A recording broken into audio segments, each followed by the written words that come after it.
মাসে আল্লাহ তাআলা কোরআন নাযিল করেছেন। এই মাসের অন্যতম একটা ইবাদত হবে কোরআন তেলাওয়াত। এজন্য কোরআনের মর্যাদা সম্পর্কে কিছু আলোচনা আপনাদের সামনে হওয়া উচিত। বিদায় আজকে ইনশাআল্লাহ কোরআনুল কারীমের মর্যাদা সম্পর্কে কিছু আলোচনা হবে। মুহতারাম মুআজ্জাজ, আমি যে আয়াতে কারিমা আপনাদের সামনে তেলাওয়াত করেছিলাম সূরা বাকারার 185 নম্বর আয়াত, শাহরুর রমাদানাল্লাযী উনজিলা ফীহিল কুরআন হুদাল লিন-নাসি ওয়া বাইয়িনাতিন মিনাল হুদা ওয়াল ফুরকান। আল্লাহ তাআলা বলেন, এই মাসটা হলো এমন যে মাসে আমি তোমাদের জন্য কোরআনুল কারীম নাযিল করেছি। এই কোরআনুল কারীম এর মধ্যে কি রয়েছে? কোরআনুল কারীমের মধ্যে রয়েছে মানুষের জন্য হিদায়াত। কোরআনুল কারীমের মধ্যে রয়েছে মানুষের জন্য ভালো মন্দের পার্থক্যকারী ফুরকান। এই কোরআনুল কারীম যখন মানুষ তেলাওয়াত করবে, কোরআনুল কারীম যখন মানুষ বুঝবে, মানুষটা কোরআনুল কারীম দ্বারা ভালো মন্দের পার্থক্য করতে পারবে।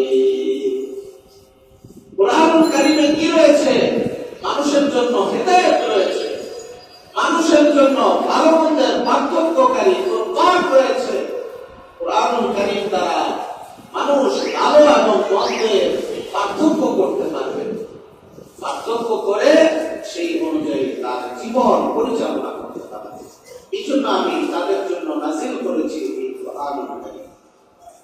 মুহতারাম মুআজ্জাজ, এই কোরআনুল কারীম আল্লাহ তাআলা নাযিল করেছেন এই রমাদানুল মুবারক।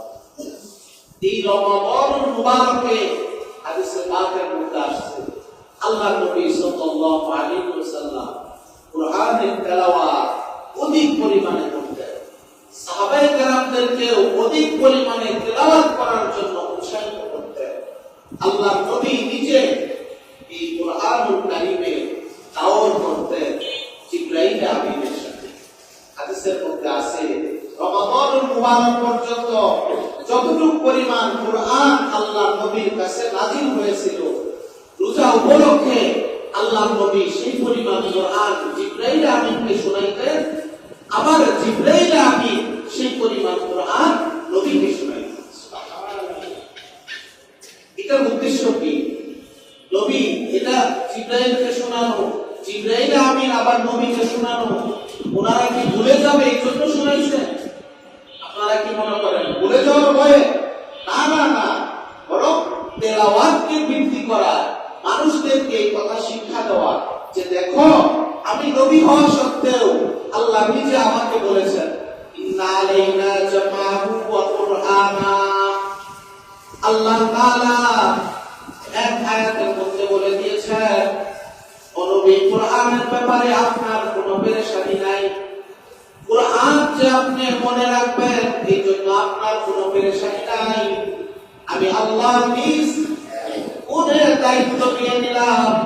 আমি আল্লাহ নিজে এই দায়িত্ব গ্রহণ করলাম যে আপনার অন্তরে আমি কোরআনকে জমা দিব।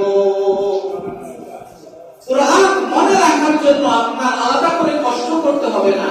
ইন্না আলাইনা জামাহু ওয়া কুরআনা, আমি নিজে আপনার অন্তরে কোরআনকে মনে রাখায় দিব, আপনার অন্তরে এটা হিফজ থাকবে, আপনার আলাদা কষ্ট করতে হবে না। তারপরেও নবী কেন জিবরাইল আমিনের সাথে দাওয়াত করলেন, একজন আরেকজনকে কেন শোনাশুনি করলেন? এটা বোঝানোর উদ্দেশ্য যে রমাদানুল মুবারক হলো কোরআন নাযিলের মাস। এই মাসে তোমরা কোরআন তেলাওয়াতকে বৃদ্ধি করে দাও, তোমরা কোরআন তেলাওয়াতকে অধিক হারে করো। কোরআনের মধ্যে রয়েছে তোমাদের জন্য হিদায়াত। ভাইরা আমার, কোরআনুল কারীমকে যারা অবহেলা করেছে, যারা পিছনে ফেলে দিয়েছে, যুগে যুগে ইতিহাস সাক্ষী, সেই সকল মানুষেরা শুধুমাত্র লাঞ্ছনা বঞ্চনাই পেয়েছে।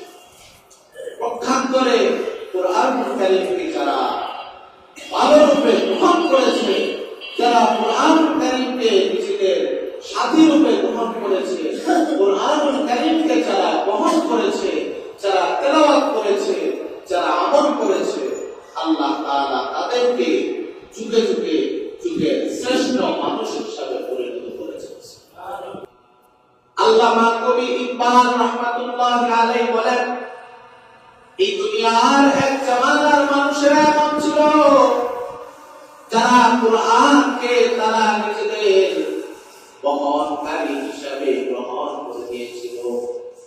কুরআনকে তারা হামেল, কুরআনকে তারা বহন করেছে, কুরআনের সাথে জীবন যাপন করেছে, কুরআন অনুযায়ী তাদের জীবন পরিচালনা করেছে। তারা জামানার মধ্যে শ্রেষ্ঠত্ব অর্জন করেছে, বিশ্বের মধ্যে শ্রেষ্ঠ জাতি হিসাবে, শ্রেষ্ঠ মানুষ হিসাবে তারা পরিচিতি লাভ করেছে। অপরদিকে তোমরা কুরআন ছেড়ে দেওয়ার কারণে এখন লাঞ্ছনার বঞ্চনার শিকার হয়ে গিয়েছ। কুরআন থেকে তোমরা দূরে সরে যাওয়ার কারণে তোমরা এখন লাঞ্ছিত বঞ্চিত হতে শুরু করেছ। যত দূরে যেতে থাকবে তোমাদের লাঞ্ছনা আরো বাড়তে থাকবে, পৃথিবীতে তোমাদের ক্ষমতা আরো কমতে থাকবে, পৃথিবীতে তোমাদের হক অধিকার আরো পূর্ণ হইতে থাকবে। ওই জামানায় এক উমর, যার দুনিয়াতে কোনো যোগ্যতা ছিল না, যার দুনিয়াবি কোনো যোগ্যতা ছিল না, উমর রাদিয়াল্লাহু আনহু এরকম ব্যক্তি ছিল। উনি নিজে আফসোস করে, যখন উনি আমিরুল মুমিনিন, তখন মাঝে মধ্যে আফসোস করে উনি বলতেন, আহা, আমি তো সেই উমর, আমি তো সেই উমর, আমার পিতা খাত্তাব, যিনি আমাকে আফসোস করে বলতেন, আমাকে যদি কোথাও ছাগল চড়ানোর জন্য দিতেন, আমাকে যদি দিতেন বকরি চড়ানোর জন্য, গরুর পাল চড়তে আমার জীবনটাকে আমি সম্পৃক্ত করেছি।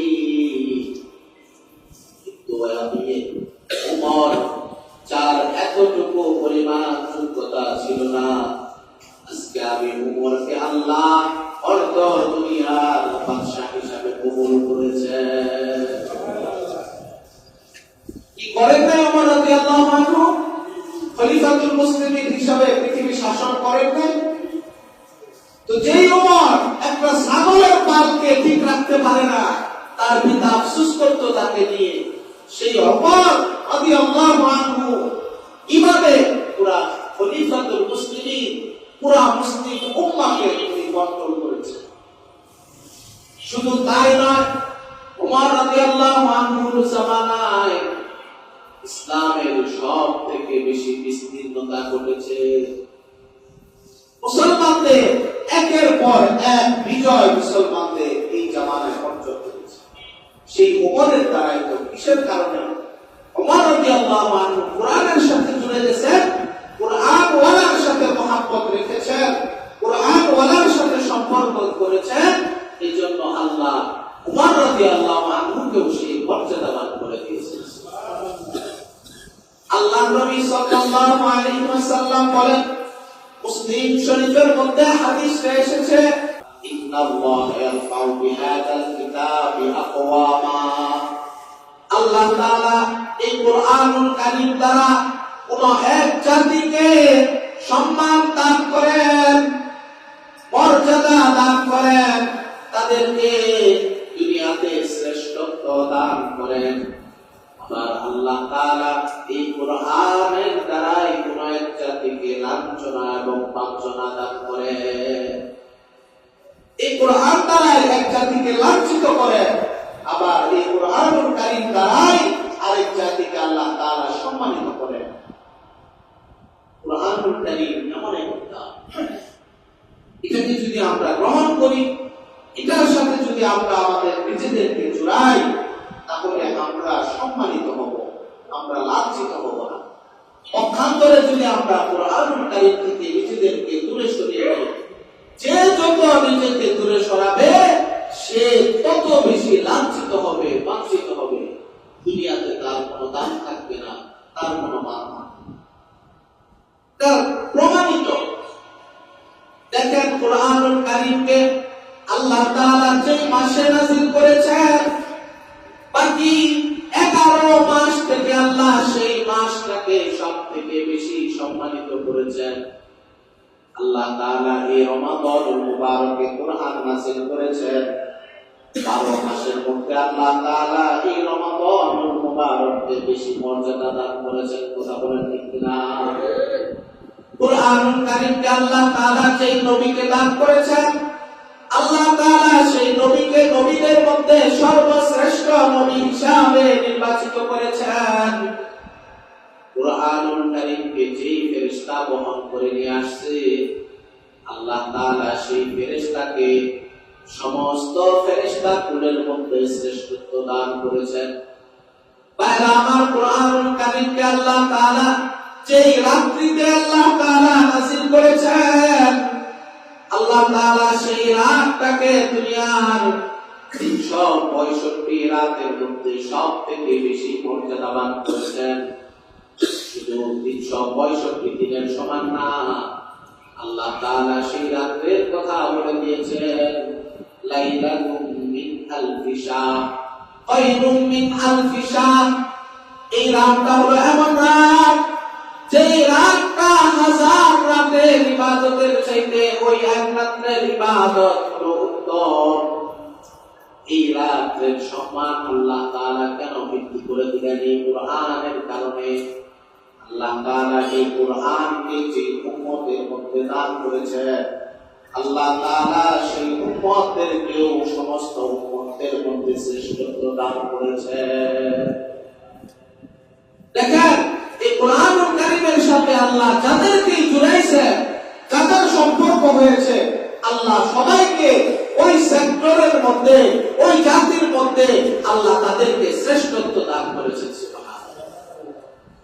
আমার শুধু একটু বিশ্বাস নয়, আল্লাহ আমাদেরকে কুরআন দান করে শ্রেষ্ঠ উম্মত হিসেবে নির্বাচন করেছেন। আল্লাহ তাআলা এই উম্মতদেরকে শ্রেষ্ঠত্ব দান করেছেন। উম্মতদেরকে শ্রেষ্ঠত্ব দান করার পরে আবার মানুষের মধ্যে যদি আপনি বিবেচনা করেন, নবী বলেন, আল্লাহ তাআলার কালাম যে সমস্ত ব্যক্তিরা শিখে, আল্লাহ তাআলার কালাম যে সমস্ত ব্যক্তিরা শিখায়, ব্যক্তি হিসাবে, দুনিয়ার মানুষ হিসাবে, প্রতি পার্সন হিসাবে তারা হলো শ্রেষ্ঠ ব্যক্তি। নবী পাক সাল্লাল্লাহু আলাইহি ওয়াসাল্লাম বলেছেন, খায়রুকুম মান তাআল্লামাল কুরআন ওয়া আল্লামা। দুনিয়ার মধ্যে সেই সমস্ত মানুষেরা হলো শ্রেষ্ঠ মানুষ, দুনিয়াতে সেই সমস্ত মানুষগুলা হলো সবথেকে মর্যাদাবান মানুষ, যারা এই কুরআন শিখে এবং শিক্ষা দেয়। তার মানে কি বুঝলাম? জাতি হিসাবে কুরআন পাওয়ার কারণে আমরা শ্রেষ্ঠ, আবার ব্যক্তি হিসাবে যারা কুরআন শিখবে তারাও শ্রেষ্ঠ, ব্যক্তি হিসাবে যারা কুরআন শিক্ষা দিবে তারাও শ্রেষ্ঠ। অর্থাৎ কুরআনুল কারীমের সাথে যারাই নিজেদেরকে জুড়ে নিয়েছে তারাই শ্রেষ্ঠত্ব লাভ করেছে, তারাই মর্যাদা লাভ করে নিয়েছে।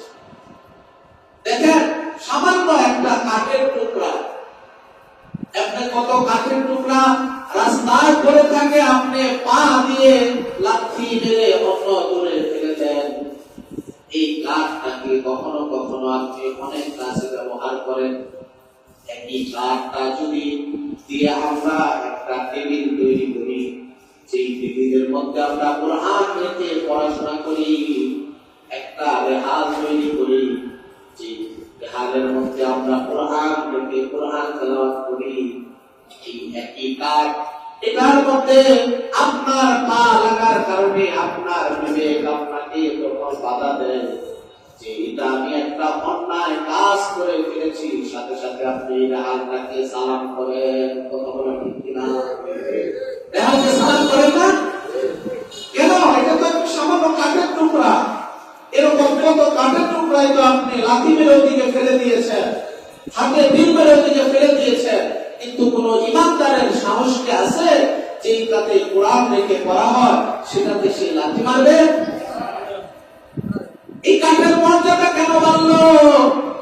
এই কাঠকে কোন জিনিস এত মর্যাদা দান করলো? এই কাঠের মর্যাদা কেন হইল? শুধু কাঠ না, এই যে কাপড় আমরা পরিধান করি, এমন কাপড় আছে যে কাপড় দিয়ে আপনি ময়লা পরিষ্কার করেন, এমন কাপড় আছে যেটাকে আপনি অনেক সম্মান করেন। এই কাপড়ের কোনো সম্মান নাই, এটা লাঞ্ছিত হয়, সম্মানিত হয়। কিন্তু দেখেন এরকম একটা কাপড় দিয়ে যদি কোরআনের একটা গিলাফ তৈরি করা হয়, এই কোরআনের গিলাফটা যদি কোথাও পড়ে থাকে, আপনি কোরআনের গিলাফটাকে ধুয়ে মুছে পরিষ্কার করাটা আপনার নিজের সওয়াবের কাজ মনে করে, ঠিক না? এটাকে সম্মান করতে ইচ্ছা করে না কেন? এটা কোরআনের গিলাফ। আহা ভাই, এরকম কাপড় তো অনেক ছিল, এরকম একটা কাপড় দিয়ে তো আপনি আলি পরিষ্কার করছেন, এরকম একটা কাপড় দিয়ে তো আপনি ঘরের ময়লা পরিষ্কার করছেন, এরকম একটা কাপড় তো আপনি নেকড়া হিসাবে নির্বাচন করছেন।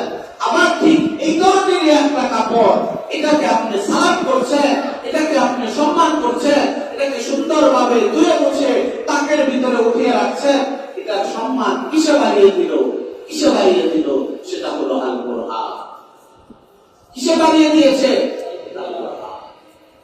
এই কোরআনের কারণে এই সামান্য কাঠের মর্যাদা আল্লাহ তাআলা বৃদ্ধি করে দিয়েছে। এই কোরআনের কারণে এই সামান্য কাপড়ের মর্যাদা আল্লাহ বৃদ্ধি করে দিয়েছেন। এখন বলেন, আমি আর আপনি যদি আমার আর আপনাকে এই কোরআনের সাথে জোড়াই, কোরআন শিক্ষায় সময় ব্যয় করি, কোরআন শিক্ষায় নিজেদেরকে সময় একটু বিলি করি, নিজেদেরকে একটু কষ্টসাধ্য করাই, আমার আর আপনার সম্মান কি বাড়বে না? কি বলেন, বাড়বে না? আমরা যদি কোরআন না শিখি, কোরআন থেকে দূরে সরে থাকি, তাহলে কি আমাদের সম্মান বাড়বে? পারবে না, পারবে না।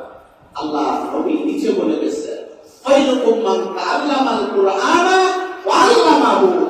দুনিয়াতে যারা কোরআন শিখে এবং যারা শেখায়, দুনিয়ার ব্যক্তি হিসাবে লোক এমপি না, মন্ত্রী না, প্রধানমন্ত্রী না, প্রেসিডেন্ট না, সব কিছুর চাইতে এই কোরআন শিক্ষাওয়ালার মর্যাদা আল্লাহর কাছে শ্রেষ্ঠ।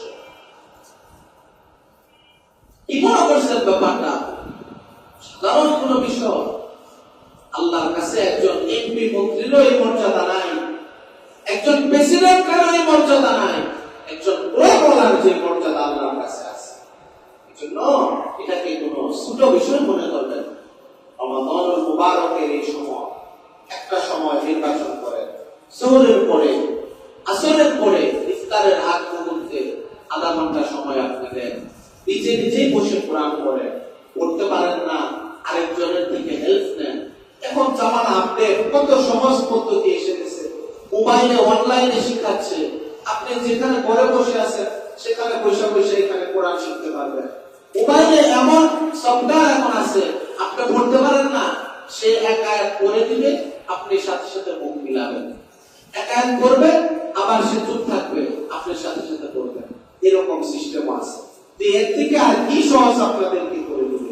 এরপরও যদি আমরা না শিখতে পারি, আমরা এই কোরআনকে না ধারণ করতে পারি, কোরআন অনুযায়ী আমাদের জীবনকে না চালাইতে পারি, তাহলে আমাদের মতো দুর্ভাগা আর হতভাগা জাতি আর কেউ না। এই জন্য ভাইরা আমার, আসুন আমরা এই রমাদানুল মুবারকে কোরআন দ্বারা আমাদের জীবনকে আলোকিত করি। আল্লাহ তাআলা আমাদের সবাইকে কোরআন অনুযায়ী জীবন পরিচালনার তৌফিক দান, কোরআনের আলোয় আমাদের জীবনকে আলোকিত করার তৌফিক দান। ওয়া আখিরু দাওয়ানা আলহামদুলিল্লাহি রাব্বিল আলামিন।